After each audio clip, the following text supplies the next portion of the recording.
നിങ്ങളുടെ favourite shows ഇനി ഒരിക്കലും മിസ്സാവില്ല. ഇപ്പോൾ C5 കാണും നിങ്ങളുടെ ഫേവറേറ്റ് ഷോസ് തികച്ചും സൗജന്യമായി. മുമ്പ് വന്ന് ഞാനിവിടെ പറഞ്ഞത് മറ്റുള്ളവരുടെ പ്രേരണയാലാണെങ്കിലും ഇപ്പൊ വന്ന് പറഞ്ഞ കാര്യം കള്ളമല്ല. സത്യം. കുട്ടിയുടെ ചോറൂണ് നാളെ തന്നെ നടത്തണമെന്ന് അത് ഞാൻ നോക്കി കൃത്യമായി പറഞ്ഞ സത്യമാണ്. ആ മൈഥിലി പ്രേതം ഇവിടുന്ന് ഒഴിഞ്ഞു പോയിന്ന്. പോയെന്നോ? ആ അവളോടെ പോയി വല്ല കരിമ്പനയിലും കാണും. ആ അല്ലെങ്കിൽ നിന്റെ ആങ്ങളെ എടുത്തു പോയി ലയിച്ചു കാണും. പ്രേതം തിരക്കി പോകുന്നത് പിശാചുക്കളുടെ അടുത്തേക്കാണല്ലോ. സാവിത്രിജി, എന്റെ ആങ്ങളയ്ക്ക് അങ്ങനെ ഒരു തെറ്റ് പറ്റിപ്പോയിന്ന് വെച്ച് എന്നെ ആ കൂട്ടത്തിൽ പെടുത്തണ്ട കേട്ടോ. ഞാൻ എന്റെ പാട് നോക്കി എങ്ങനെയെങ്കിലും ജീവിച്ചു പൊക്കോട്ടെ. അയ്യോടാ പാവം. ദേ വാഴക്കൂട്ടല്ലേ ഇങ്ങോട്ട് വരുന്നേ? വാഴക്കൂട്ടോ? ആ ദേ നേരാണല്ലോ, വാഴപ്പാടി തിരുമേനിയാണല്ലോ ഇങ്ങോട്ട് വരുന്നത്. ഓർക്കപ്പുറത്ത് അദ്ദേഹം വരുന്നതിന് എന്തോ കാര്യമുണ്ടല്ലോ. നമസ്കാരം തിരുമേനി. നമസ്കാരം. ഇരുന്നാട്ട് തിരുമേനി. എന്താ തിരുമേനി ഒരു മുന്നറിയിപ്പും ഇല്ലാതെ? അസാധാരണമായ ഒരു ജ്യോത്സ്യവിധിയും പരിഹാരവും പറഞ്ഞിട്ടാണല്ലോ ഞാനിവിടെ നിന്ന് പോയത്. ആ അതുകൊണ്ട് തന്നെ ചെമ്പകമംഗലത്തെ കാര്യങ്ങളിൽ എനിക്കൊരു ഉത്കണ്ഠയുണ്ടായിരുന്നു.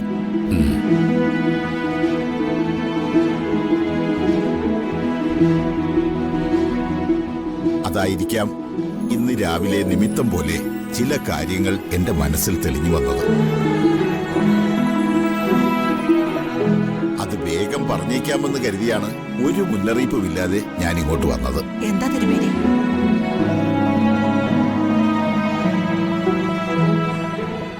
ചെമ്പകമംഗലത്തെ പരദേവതമാർ ചില കാര്യങ്ങളിൽ പ്രസാദിച്ചിരിക്കുന്നു.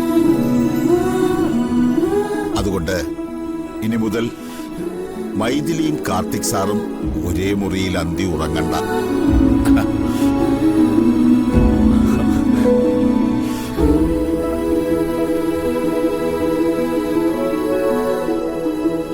പക്ഷേ മറ്റൊരു കാര്യം ജ്യോത്സ്യത്തിൽ തെളിഞ്ഞു.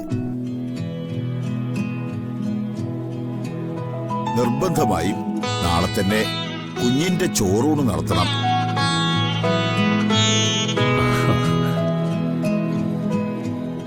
അത് നടക്കുന്നതോടെ ചെമ്പകമംഗലത്ത് നിലനിൽക്കുന്ന എല്ലാ ദോഷങ്ങളും മാറിക്കിട്ടും.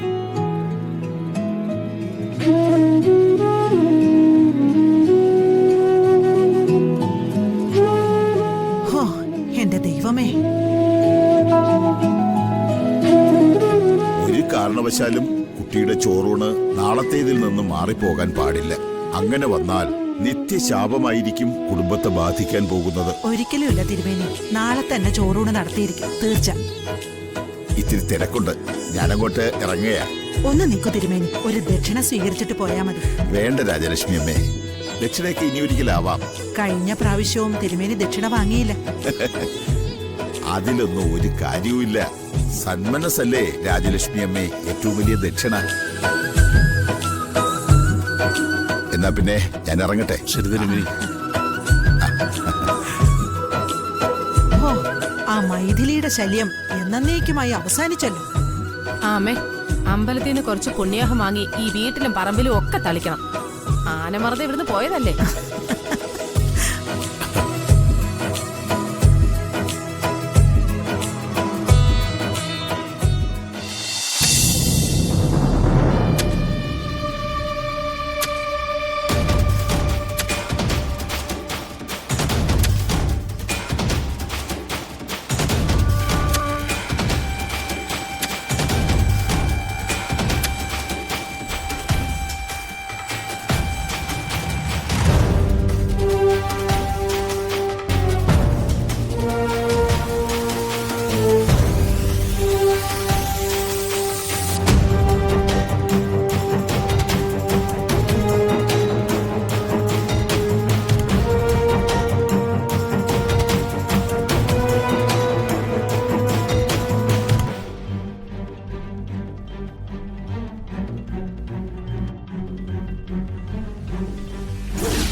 തിരുമേനി, വളരെ നന്ദി തിരുമേനി. അയ്യോ, അങ്ങനെയൊന്നും പറയല്ലേ മോളെ. നന്ദി പറയേണ്ടത് ഞാനല്ലേ. എന്നെ ഉപദ്രവിക്കാതെ നിങ്ങൾ വെറുതെ വിട്ടല്ലോ. ഞാൻ ചെയ്ത തെറ്റ് നിസ്സാരമല്ല. ഇപ്പോഴാ ആ തെറ്റിന് ചെറുതായെങ്കിലും ഒരു പാപപരിഹാരമായത്. എന്നാലും തിരുമേനി ഇവിടെ വരെ വന്നല്ലോ. ഞാൻ വരണമല്ലോ. മാപ്പ് ചോദിച്ചാൽ തീരാവുന്ന തെറ്റൊന്നുമല്ല ഞാൻ ചെയ്തത്. അത് മറന്നേക്ക് തിരുമേനി. ആ പിന്നെ മറ്റൊരു കാര്യം, മുമ്പ് വന്ന് ഞാനിവിടെ പറഞ്ഞത് മറ്റുള്ളവരുടെ പ്രേരണയാലാണെങ്കിലും ഇപ്പൊ വന്ന് പറഞ്ഞ കാര്യം കള്ളമല്ല. സത്യം. കുട്ടിയുടെ ചോറൂണ് നാളെ തന്നെ നടത്തണമെന്ന്. അത് ഞാൻ നോക്കി കൃത്യമായി പറഞ്ഞ സത്യമാണ്. ചോറൂണ് നാളെ തന്നെ നടത്തിയേ പറ്റൂ. ഇല്ലെങ്കിൽ ഈ തറവാട്ടിൽ അനർത്ഥങ്ങൾ പലതും സംഭവിക്കും. അത് രാശിയിൽ തെളിഞ്ഞതാ. ചോറൂണ് നാളെ തന്നെ നടക്കും തിരുമേനി. അതിന് യാതൊരു മാറ്റവും ഉണ്ടാവില്ല. സന്തോഷം മോളെ. എന്നാ പിന്നെ ഞാൻ പൊയ്ക്കോട്ടെ. ശരി തിരുമേനി.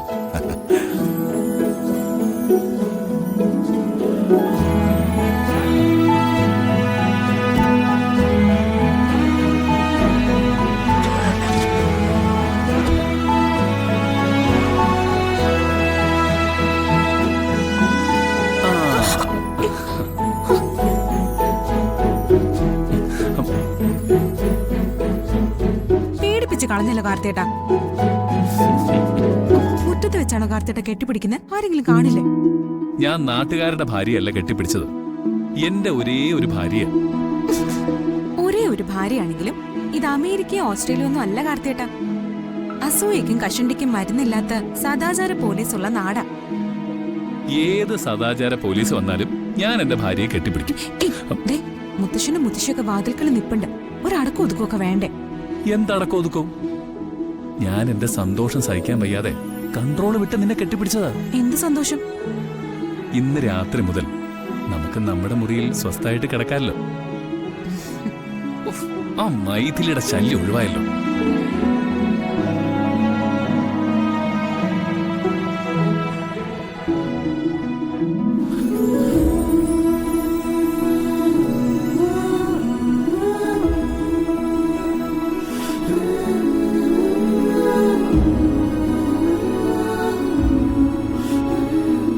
നെറുകയിലൊന്ന് കിസ് ചെയ്തപ്പോഴേക്കും മയങ്ങിപ്പോയോ?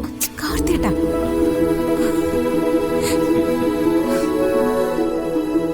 എന്നാലും അവൾ ഏതുവഴിക്ക് പോയി? ആ മൈഥിലി.